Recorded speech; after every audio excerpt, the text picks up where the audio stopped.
Okay, நம்ம அந்த first லெசனில் ஃபிஃப்த் கொஸ்டின் லாங் ஆன்சர் பார்க்க போகிறோம். What do you know about the overseas trading partners of ancient Tamil Nadu? என்ன அர்த்தம் அப்படின்னா, கடல் கடந்து நம்ம தமிழ்நாட்டு மன்னர்களோடையும் மக்களோடையும் வியாபாரம் செய்த வெளிநாட்டவர்கள் யார் யார் அப்படின்னு கேட்குறோம். That is Rome, China, Europe அந்த கண்ட்ரிஸோடலாம் அந்த காலத்துலேருந்தே நம்ம வந்து ஒரு நல்ல ஒரு ட்ரேட் ரிலேஷன்ஷிப் மெயின்டைன் பண்ணோம். அது எப்படின்னு கேட்கப்படுது. ஸோ இப்போ இதில் வந்து நிறையா இருக்குது. அந்த புக்கில் பார்த்தீங்கன்னா நான் இப்போ பாயிண்ட் பை பாயிண்ட் கொடுத்துருக்கேன்.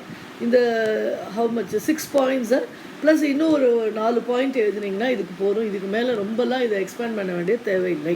சரியா? இதில் சைனீஸ் பற்றி ஒரு 2 பாயிண்ட் தான் இருக்குது. பிரிட்டிஷ் பற்றி தான் நிறையா இருக்குது. Okay, trade with Rome, China and Europe. First one பாருங்கள். Roman and Greek traders frequented the ancient Tamil country and forged the trade relationship with the ancient kings of Pandya, Chola and Chera dynasties. So Rome people அப்புறம் Greek people இவங்கெல்லாம் அடிக்கடி வந்து தமிழ்நாட்டுக்கு வந்துட்டு இந்த சேர சோழ பாண்டியர்களோடலாம் நல்ல ஒரு வியாபார இது வந்து வச்சுட்டு இருந்தாங்க. சரியா? இது மட்டும்தான் ரோம் பற்றி. Cholas had a strong trading relationship with the Chinese Song dynasty. அந்த டைனாசிட்டி பேர் சாங் டைனாசிட்டின்னு பேர். சோழர்கள் வந்து இந்த சீன மக்களுடன் நல்ல ஒரு வாணிக உறவை வச்சுருந்தாங்க. Cholas conquered the Sri Vijaya empire of Indonesia and Malaysia to secure a sea trading route to China. இப்போ சைனாவுக்கு போகணும் அப்படின்னா என்ன பண்ணுறது? ஈவன் இப்போவுமே வந்து என்ன அப்படின்னா, அந்த சிங்கப்பூர், மலேசியாலாம் வந்து எப்படி இவ்வளவு வளம் கொழிக்கும் நாடாக இருக்குது அப்படின்னா, அதெல்லாம் வந்து இன்டர்நேஷ்னல் இம்பார்ட்டண்ட் சீ ரூட்டாக இருக்குது. போர்ட்ஸ் வந்து அருமையாக இருக்குது. அது வழியாக தான் வந்து எல்லா கண்ட்ரிஸோட கப்பல்லாம் போக்குவரத்து. அதனால தான் அவங்களோட தட் இஸ் மானிட்டரி இன்கம் எல்லாமே வந்து ரொம்ப ஜாஸ்தியாக இருக்குது. அந்த காலத்துலேயே இவங்க என்ன பண்ணாங்க, இந்தோனேஷியா, மலேசியாவில் இருக்கிற ஸ்ரீ விஜயா எம்பையரை சண்டை போட்டு ஜெயிச்சுட்டு, ஸோ அது மூலமாக அவங்க என்ன பண்ணாங்க, சைனாவுக்கு போகிறதுக்கு ஒரு ரூட் வந்து அவங்க க்ரியேட் பண்ணினாங்க, through sea root.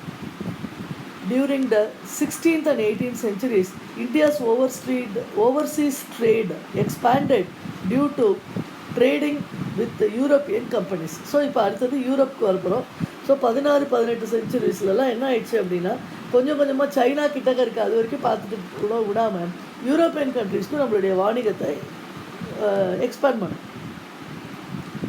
The discovery of new all-sea routes from Europe to India via Cape of Good Hope by Vasco da Gama had far-reaching impact on the civilized world. So அந்த வாஸ்கோ ட gamma அப்படிங்கிறவர் வந்து தான் கண்டுபிடிச்சார் ஒரு new C ரூட்டை, Europe to India. அதெல்லாம் அது வந்ததுக்கப்புறம் ரொம்ப ஈஸியாக வந்து வாணிக நடவடிக்கைகள் வந்து நடந்துட்டுருக்கு. The arrival of Portuguese was followed by the advent of other European companies, so communities. So அந்த போர்ச்சுகீஸும் வந்தாங்க.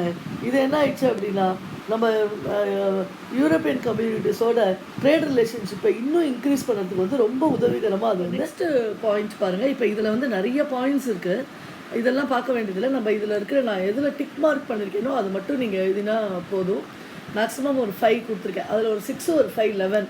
ஸோ இது மேக்ஸிமம் இது போதும்.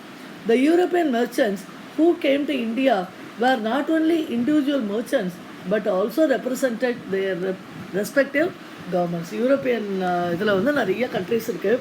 அவங்கெல்லாம் வந்து தனித்தனியான ஒரு ப்ரைவேட் பார்ட்டிஸ் மட்டும் இல்லை, கவர்மெண்ட்டை ரெப்ரசன்ட் பண்ணியும் நிறைய பேர் இங்கே வந்தாங்க.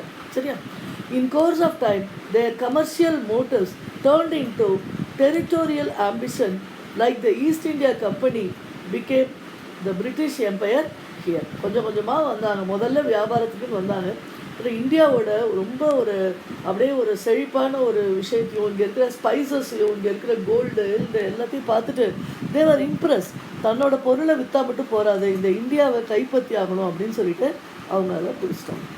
Britishers gradually abolished princely order in the Indian territory. அதுக்கு முன்னே இந்த பிரிட்டிஷர்ஸ் பண்ண அஃப்கோர்ஸ் ஒரு நல்ல காரியம் என்ன அப்படின்னா, நம்ம நாடு வந்து பல நாடுகளாக அப்படியே சுருங்கி கிடந்தது. தட் இஸ் இப்போ தமிழ்நாடே வந்து சேர, சோழ, பாண்டியன், பல்லவன் சொல்லிட்டு ஒரு 5-6 ரெஜிம்குள்ளே தனித்தனியாக இருந்தது. அது மாதிரி இந்தியா ஃபுல்லாக அவ்வளவு மன்னர்கள் இருந்தாங்க. அந்த மன்னர் ஆட்சி அப்படிங்கிறத ஒழிக்கணும் அப்படிங்கிறதுல இவங்க ரொம்ப முக்கியமாக இருந்தாங்க.